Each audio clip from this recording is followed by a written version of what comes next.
TOS connaît une croissance démographique très importante.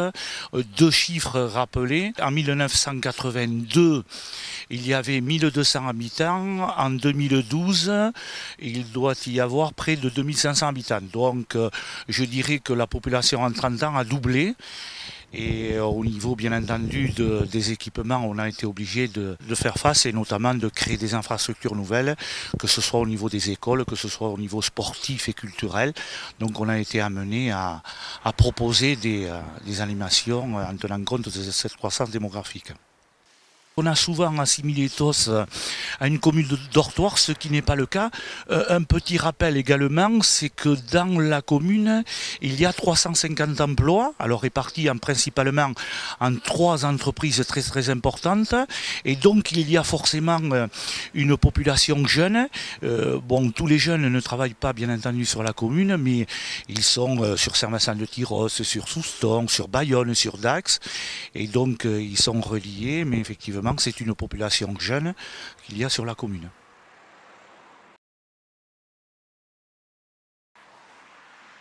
Après avoir obtenu durant 7 années consécutives le premier prix du fleurissement dans les communes de moins de 5000 habitants, nous avons concouru pour obtenir la première fleur, ce que nous avons eu il y a 3 ans.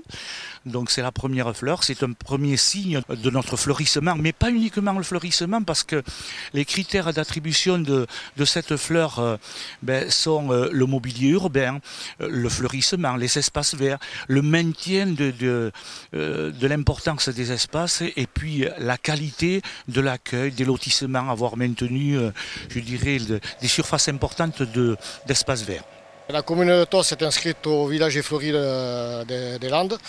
Et donc elle a la volonté de conserver des espaces verts et un certain mode de fleurissement et aussi de préserver un certain mode de culture, c'est-à-dire d'employer le moins possible de phytosanitaires.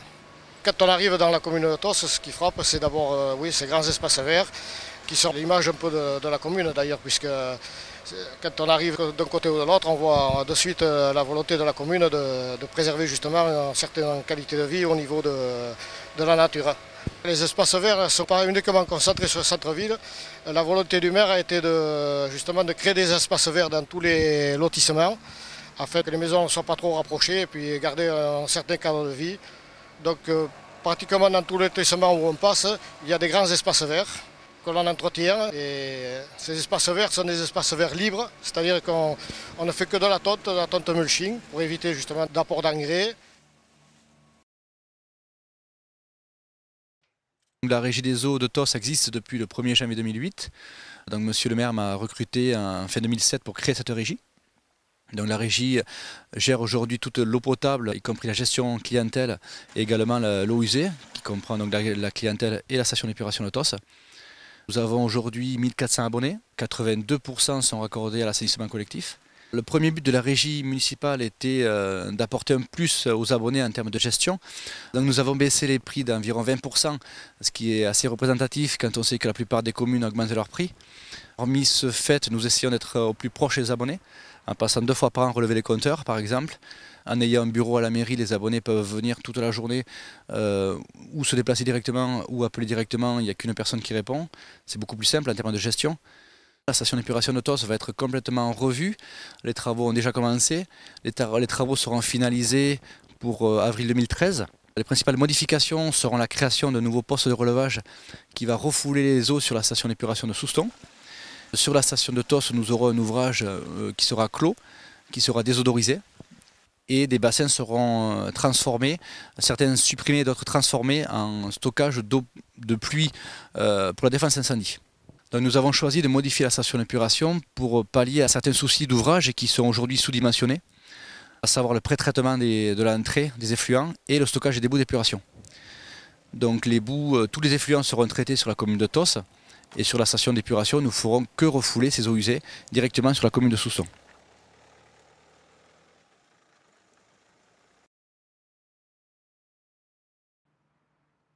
La création d'une unité de jour pour adultes handicapés et puis également l'extension de la salle polyvalente avec la création d'un dojo, une salle intergénérationnelle et également un auvent pour la pratique de diverses manifestations boulistes et autres, et puis également pour les réceptions, que ce soit dans le domaine culturel et autres.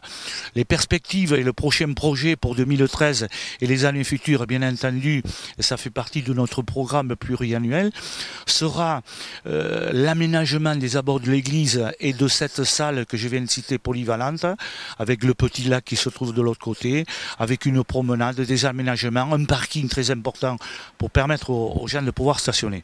Voilà un petit peu, et puis après il y a bien entendu le quotidien qui se développe et dont on est obligé de faire face compte tenu de cette croissance.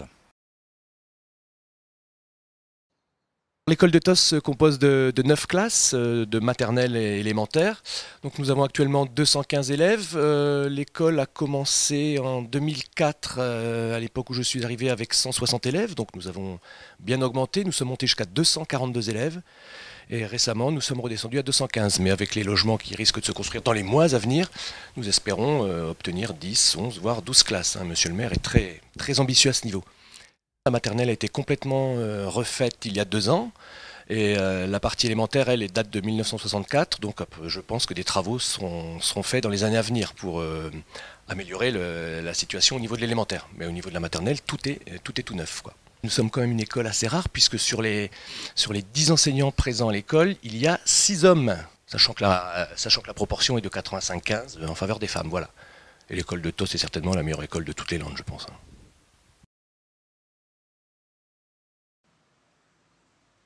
Le centre de loisirs accueille les enfants de 3 à 12 ans, les mercredis, les petites vacances scolaires et les grandes vacances scolaires. Et après, il y a des camps qui sont effectués pour les 12-17 ans, un camp en hiver au ski et un camp d'été pour, pareil, la même tranche d'âge. Dans le centre de loisirs, il y a une salle pour les petits, donc de 3 à 5 ans, et une salle pour les grands, donc pour de 6 à 12 ans. Après, on partage les locaux avec l'école, tout ce qui est très grande salle de motricité quand il pleut, et salle de sieste. Les mercredis, on accueille une trentaine d'enfants. Pendant les petites vacances scolaires aussi, et l'été, en juillet, on accueille 50 enfants en moyenne, et en août, une trentaine d'enfants. Depuis 2007, il y a eu une très forte augmentation des enfants qui sont venus au centre de loisirs, puisqu'en 2007, on était 2 animatrices, donc il y avait à peu près une vingtaine d'enfants, et là, donc on tourne à 30 enfants et on est 4 animatrices.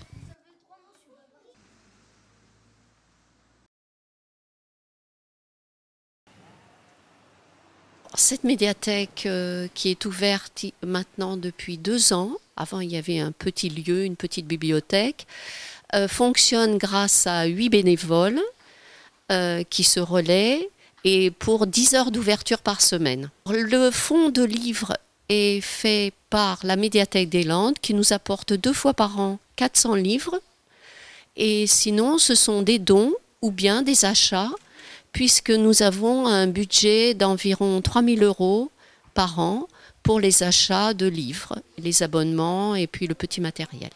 Puisque nous sommes 8, nous avons des personnalités différentes, donc nous avons une approche un peu différente des livres. Il y en a certains qui aiment les policiers, etc.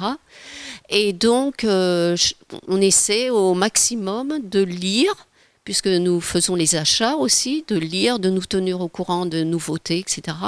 Et on peut apporter, si les personnes le souhaitent, un petit avis, un petit commentaire.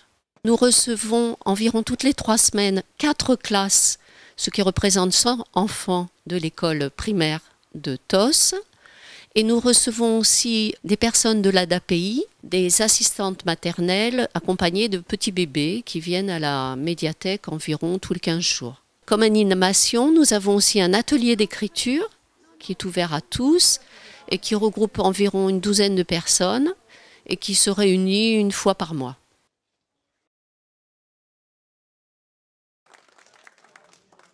Le foyer des anciens est une association de personnes retraitées de la commune et des alentours, parce que nous recevons aussi des personnes des alentours, et qui regroupe ces personnes-là justement par solidarité pour justement venir en aide aux personnes qui sont seules.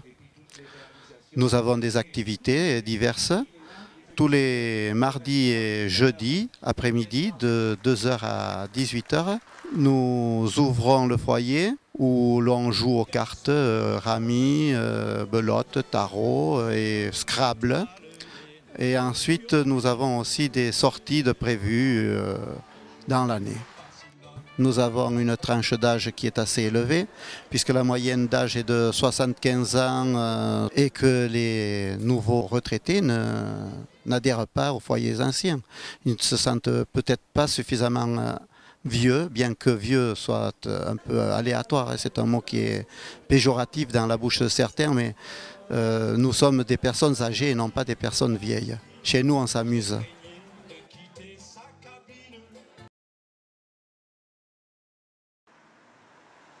C'est un village qui bouge.